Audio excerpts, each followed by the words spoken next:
Sorry, Lane. Paamin na ako. Hulo! Diba? Totoo, diba? Paamin na ako, Lane. Girlfriend ko pa siya pero hindi ko na siya mahal. Oh my gosh! Bakit?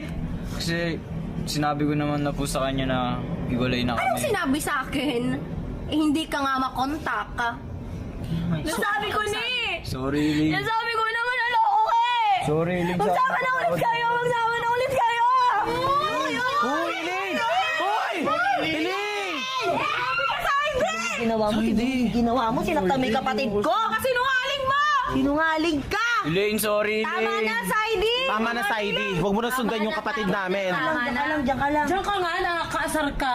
Grabe yung betrayal Talaga mo. na hindi pa kayo tapos na may girlfriend mo talaga to? Pero hindi ko na po siya mahal. Kahit na sana tinapos mo. Dapat di mo sinabi si Elaine! Parang siya pa yung nanay. Hindi. Mama, tignan mo. Kaya nga eh, di ba? Totoo nga yung sinabi ko, Saidi, di ba? Anong gagawin natin ngayon yan? Iwalayan mo na natuluyan yung anak ko, Saidi. Mama, hindi pa nga sila. Nililigawan pa. Huwag na nga, huwag na. Lumubay lang, lumubay. Lubayan mo na, tigilan mo na, kumbaga sa ano, tigilan mo na.